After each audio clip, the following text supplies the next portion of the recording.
Welcome to Business Mastery with Dawn Kennedy, your quick under 45-minute dose of expert insights and strategies to make a positive impact on your business and life. Let's get started. Hello, and welcome to this episode of the Business Mastery Podcast. Today, we're going to be talking about what you do when you're working too many hours, but there's a little twist. We're going to be talking a lot about the licensed professionals who are in highly regulated industries who may not be able to just hire somebody and train them into a leadership role. So I brought Ruth on. She can give you her background and tell you why she's the perfect person to discuss this topic, but it will still be relevant for a lot of service-based businesses. Okay. So Ruth, thank you so much for joining me today. Oh, this is great, Dawn. Thank you for having me, and I'm very excited to speak with your audience. I am excited. A little bit about my origin story, so to speak. So I am a dentist, had my own practice, started from scratch. Things were going just great. We had 2 little boys. I have a family. 2 little boys and I was practicing full time, so 5 days a week in my office. And then our daughter was born. She had very traumatic birth. And when she was in intensive care for like almost 6 weeks, when she came home, she had to see 8 different doctors every week. It was crazy. And my husband has a full-time career. So it was like, okay, I went back to my team in my practice and I said, we have to scrunch this down. I said, I have 2.5 days tops that you can have. We have to cram everything we do into 2.5 days. And we did it. We changed our entire business model. We changed everything from top to bottom. And I want people to hear that it was my team and I that came up with this process for how to genuinely, with care and thought, work fewer hours for the owner, myself. And it worked. It took us almost a year to get back up to the revenue load that we were doing previously. And then we grew it from there. And we never went back to the 5 days a week. Once you get a great business model where you have the right people in the right place, everyone's going in the same direction, the business part of my practice pretty much ran itself. All I had to do was show up and be a dentist, which was what I wanted to do. Not all owners want to deliver their services. There are other owners want to be the HR part of it, or they want to be the face of the practice in the community. I like to encourage owners to pick one thing that you want to do all the time and then figure out how to make your business work around that thing so you get to do just what you want, just as much as you want, if that makes sense. Yeah, absolutely. So you were solo, didn't hire on another dentist. No. You actually compressed the practice and put yourself in your zone of genius and let the business run itself. So Right.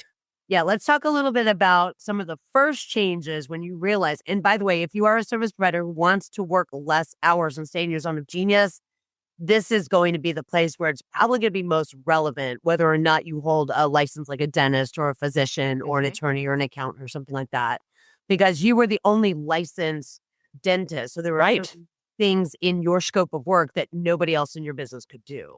In fact, when we started, the first thing my team said is, okay, if you don't need your license or a handpiece to do, you're not allowed to do it. It was like, you can only do those things that the license says you can do. Everything else, we have to find somebody who's better at it than you to do. So the first thing that we started with was to create systems. If you want to scale things down and make it go smoother and faster, you need robust systems. Let's put it like that. So we took everything we do and turned it into a system. I think the one for your listeners that would be most impactful is to think of it's what I call a client journey, from the very first phone call, when someone calls your office looking, exploring, shopping, whatever you want to call it.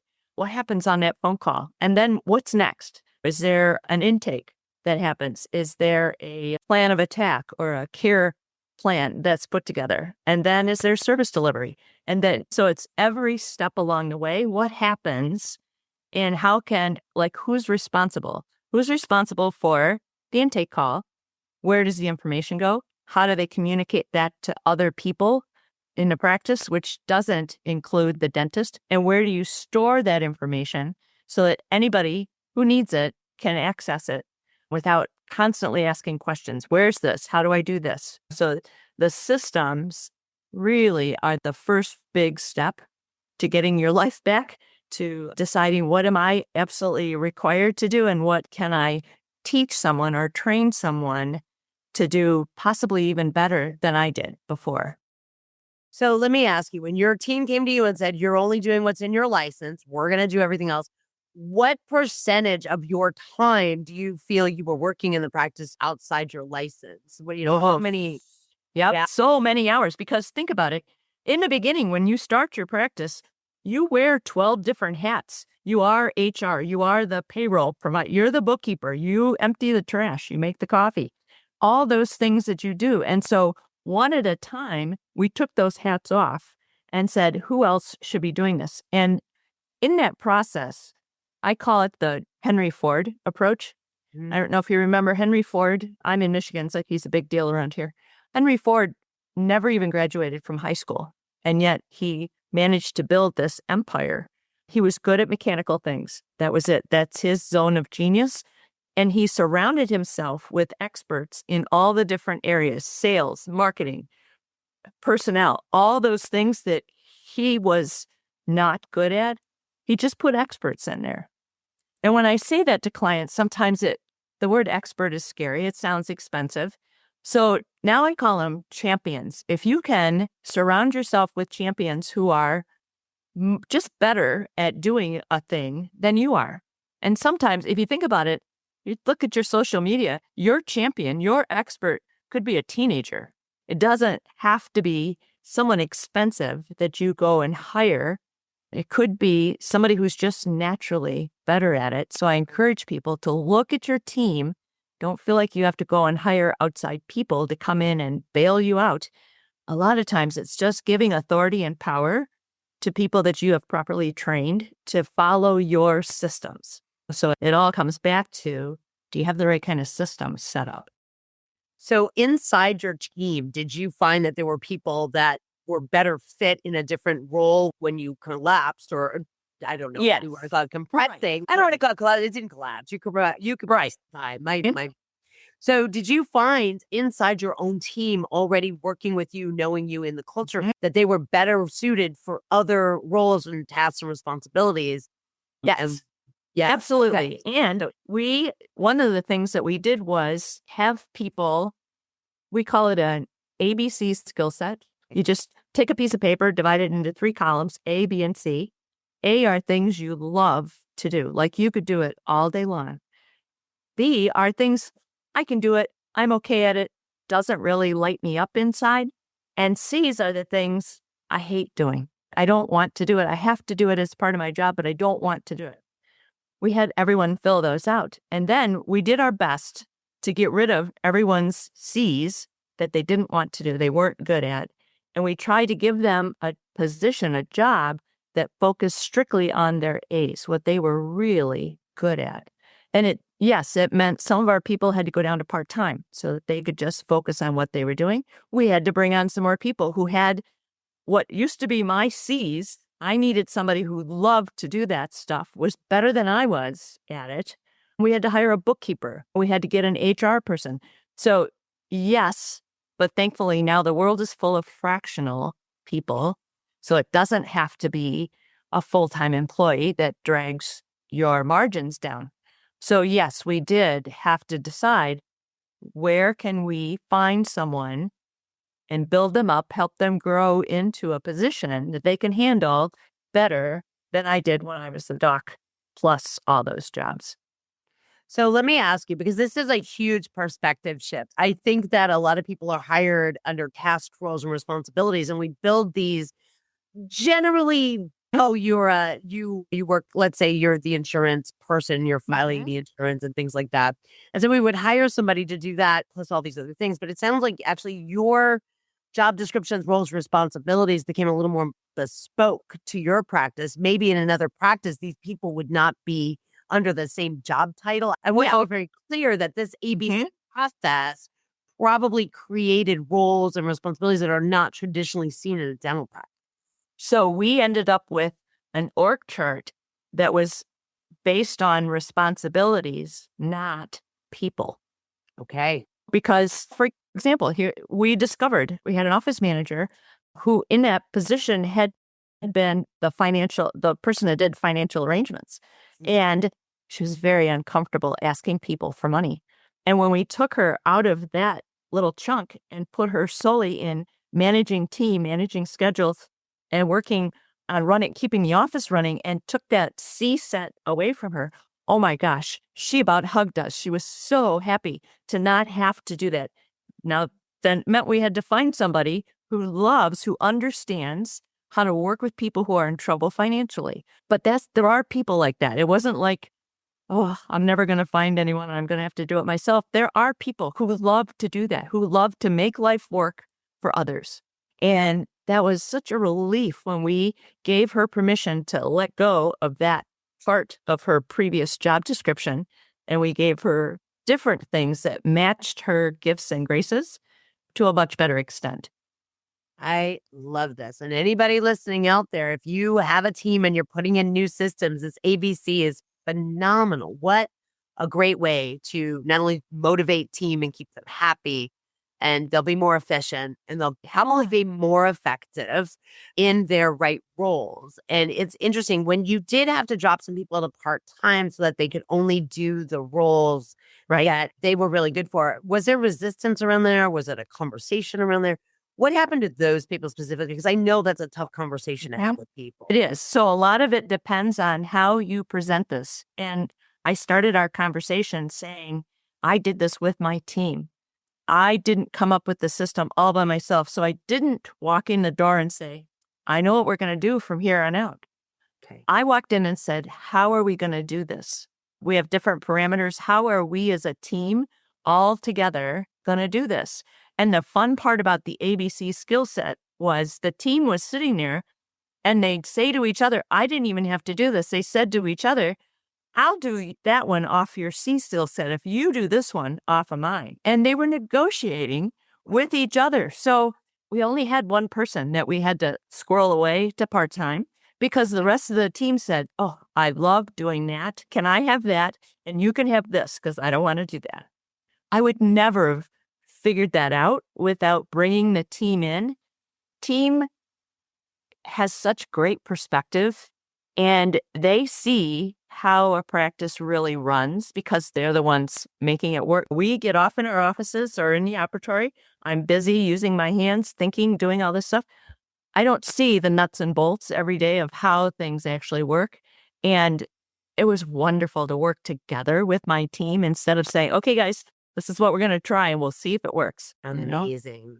All right. So you were able to go down to 2.5 days a week. And I just want to reiterate. So it took you about a year to compress to get back up at the 5 days for the revenue to come down to the same level at 2.5 days. That's not a very long time when now you sustained that 2.5 days and grew the revenue. So this leads us into the next conversation.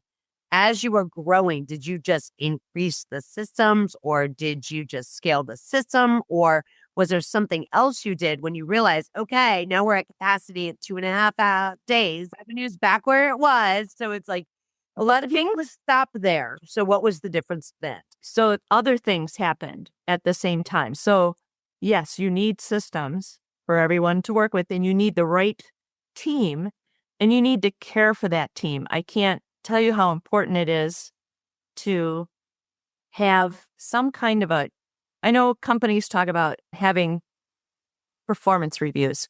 I hate that word. I call them growth conferences.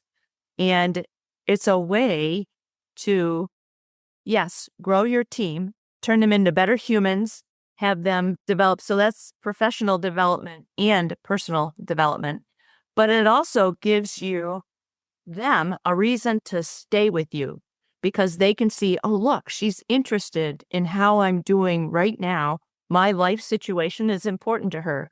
And in those performance reviews, I encourage owners to be sure to have some kind of a ranking system in it. So we had a very simple one. On a scale from 1 to 5, how are you, Sally, doing on the idea of showing up in the office ready to go on time? Sally, you're only at a 3. So now Sally knows out of 5, she's only coming in at a 3.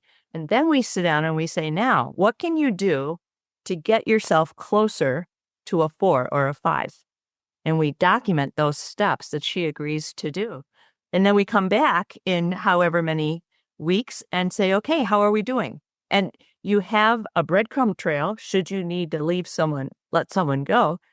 But you also have accountability for your team. And that's the place where I find owners have a hard time having those difficult conversations. But if you've already made a commitment, if you already have some give and take that's happening, it makes those conversations much easier to do. All right. So now the question of all the licensed professionals, compliance, and all of those regulatory things that happen in these regulated industries like dentistry, doctor's offices, lawyers, accountants, and all the things. Did you take some of that off your plate? Were you doing less compliance, more compliance? Did you bring someone in for that? I think that is a huge area of resistance for people letting go. It's because I own this, my name's on the door, or it doesn't matter what the brand is, my name's on the door, I'm a license. And I have to protect our regulatory and compliance stuff at all costs, because if I lose my license, or if we don't renew, or if something happens. Right. So I know there's people out here now who go, that would be great. I would love for my team, but I will never be able to get rid of certain pieces. So I'm curious how you dealt with that. And it depends on whether you want to get rid of those pieces or not. Remember, we started with you get to decide this is the one thing I'm going to do, or maybe the 2 things I'm going to do. You don't have to do that compliance piece yourself. So this falls under what I call the culture of your practice. What are the core values of your business, your practice, and what do those look like in action? Core values have a very bad reputation because most docs, I got to tell you, come up with 5 big words, they put them on a plaque, slap them up on the wall, and never talk about them again. So what we did is we took our core values and we turned them into what I call core behaviors. This is if excellence. We always use these big ethereal words that are hard to, what in the world is that? Excellence. What does that look like? What behaviors would tell our patients and our clients that we were doing excellence for them, or efficiency, or any of the words that you use to describe your core values? What does that look like in action? And my best story is a company I was working with. I think they had 6 core values, and they turned those core values into 30 different behaviors. Wow. That their team and the owners could be role modeling for their clients and for each other, because it spoke to how do team members treat each other. And they started a competition. They had a little contest. And the idea was for team members to catch each other living out these core behaviors. And they had a contest, and they would bring it up at team meetings. And team meetings is another thing you need to have if you're going to step back and not be part of everything. But they would bring it in so that team members started watching each other, not with a bad intent, but with a good intent to catch each other living those core values, those core behaviors out in front of their clients, in front of their vendors, in front of each other. And it really, because the problem that keeps us from stepping back is that our people aren't going to make decisions like I would. I know what's right. I know how to read the law about what I'm supposed to do. I know what HIPAA means, all those things. I'm the last word on that. But if you develop a culture so that it becomes second nature to your team members, they're not going to run to your door every day and say, what do you think about this? And how do I decide this? And what does this mean?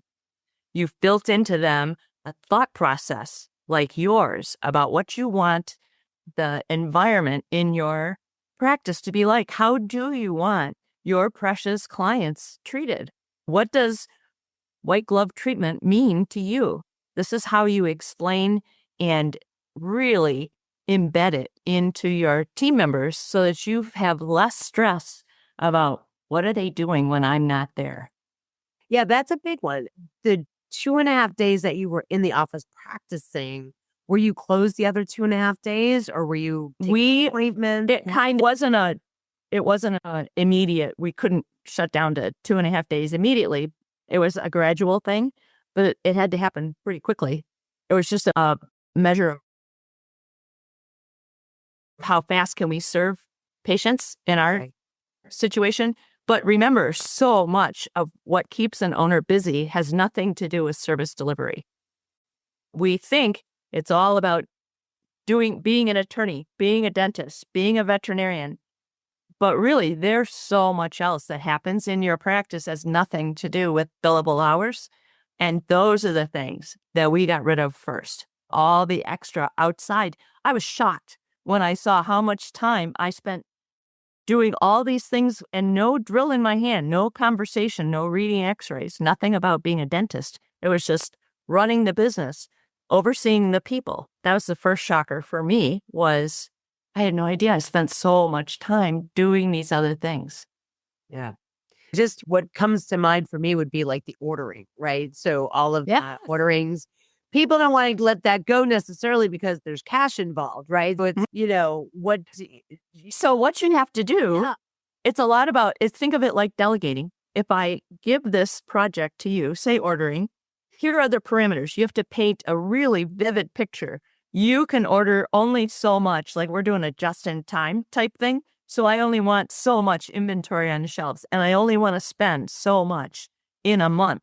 And your final goal at the end is this much margin. You've painted it's not just keep us in supplies.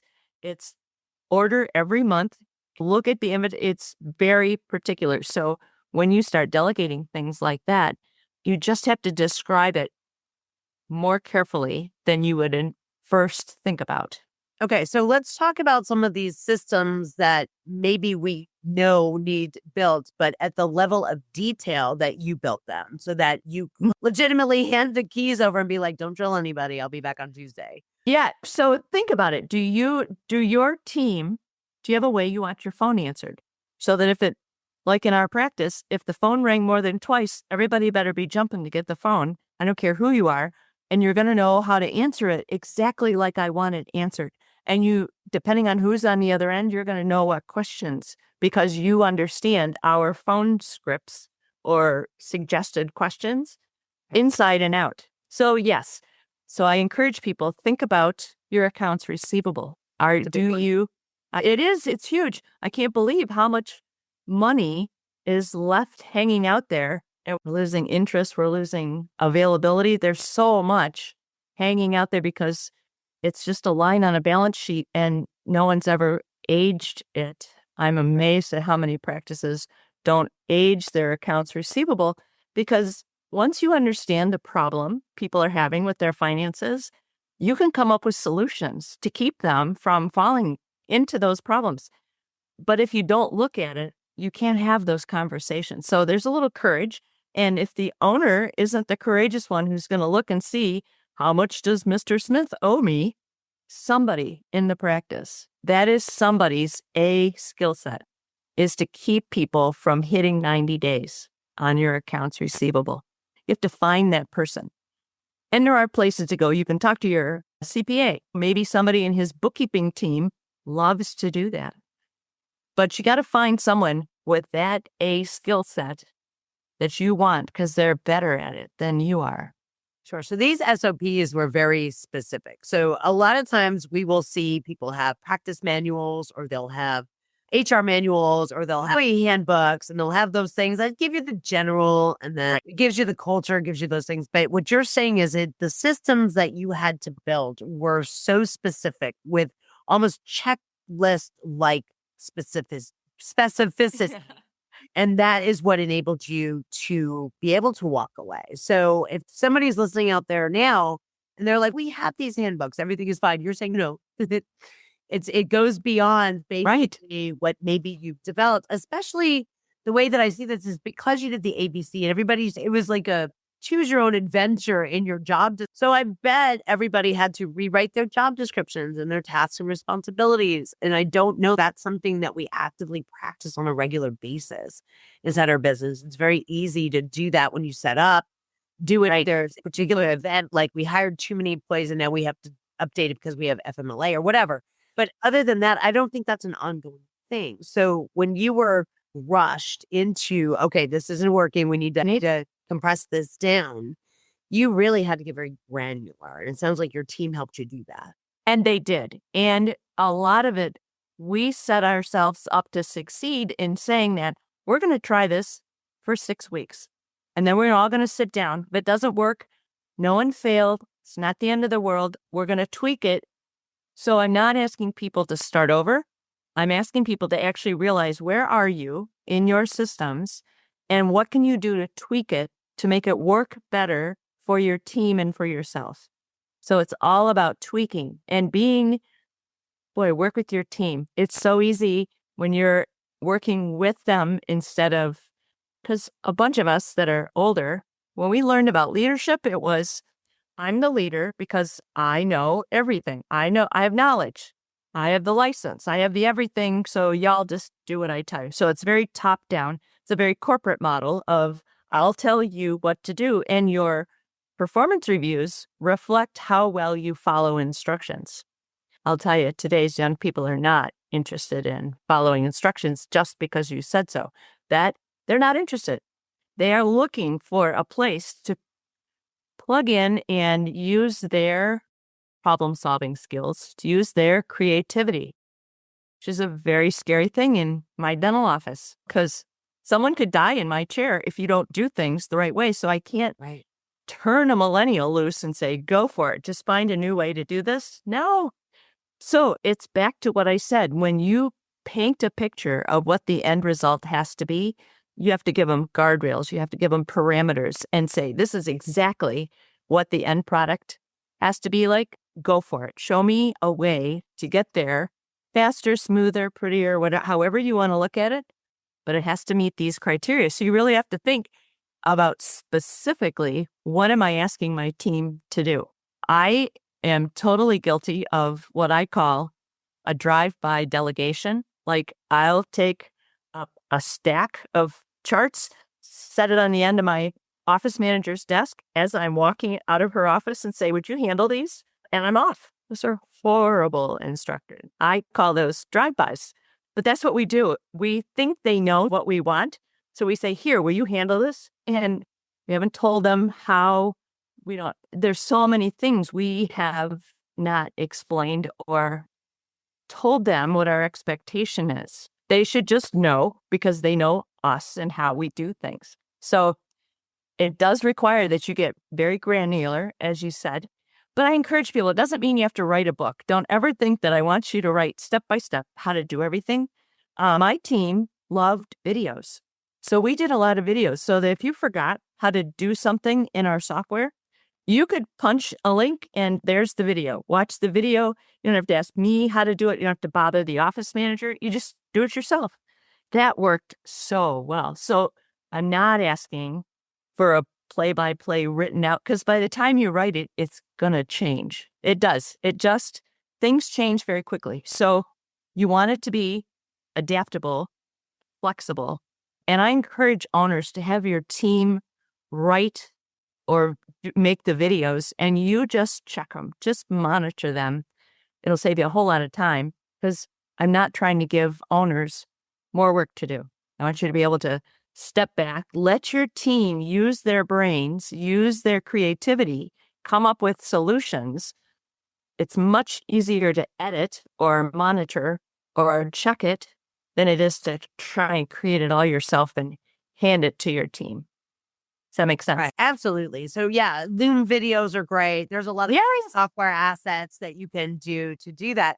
What other technology did you either add or change or decide wasn't working for you when you went ahead and compressed down based on, I guess when you remove those C's, I'm assuming that some people are using software that maybe isn't a good fit anymore because you're removing. So we did have to, a lot of communication, and communication is actually one of the 5 areas that we had to work on. because when you start scrunching things down, communication becomes ever more important, especially when the doc is not around.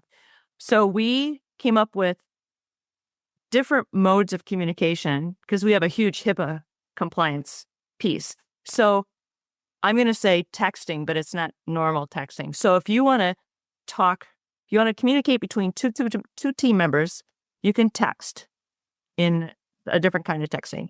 If you want to communicate with a patient, you can only communicate with them over the phone or in an email. We don't text patient. These are just things we decided so that what I didn't want was, and then there's another way, a third way. Like if you want to talk to the doc, you can text me on this app because it goes with our software. But what I don't want is to get an email and a text and through the software about the same problem. So we agreed on how are we going to communicate for those three groups. Dentistry has this great idea. Every morning, we have what I call a standing team huddle. It takes 10, maybe 15 minutes. We go over the schedule for the day. Do we have all the lab work? Everybody's happy. Are there any patients coming in who have special needs? Is there anywhere where we need more hands on deck to help? And then we look at the next day. We look at, is that schedule filled? Where are the holes that we could possibly fill with people who are here today who could stay and do something extra, fill up those holes in the schedule? That full thing takes maybe 10 minutes in the morning. Such great communication. So everyone knows where there might be a hiccup as far as a problem patient or someone who needs extra care.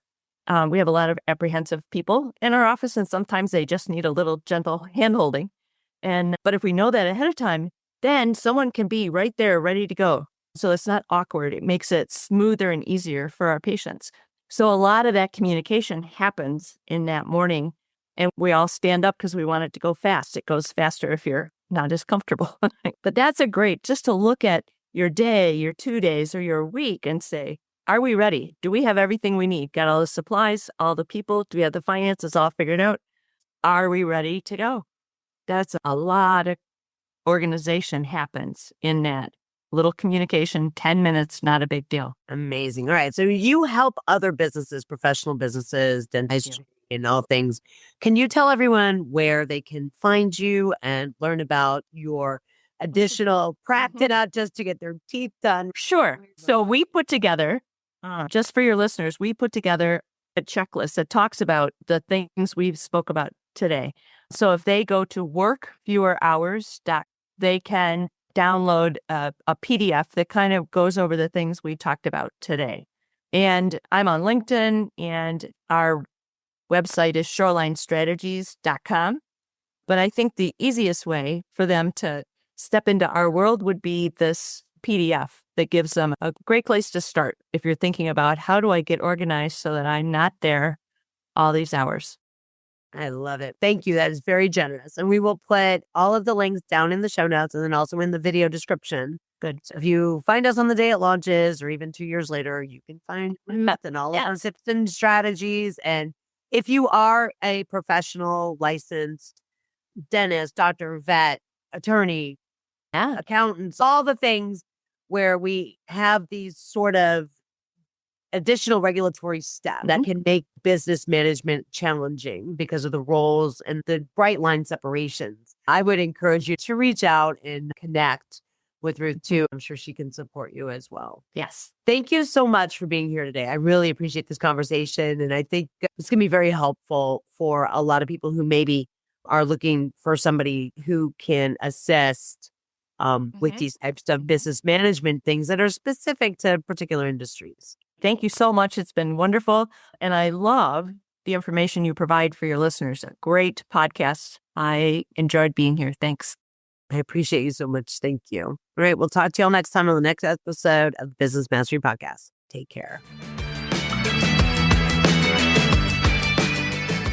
Thank you so much for listening to this episode of the Business Mastery Podcast.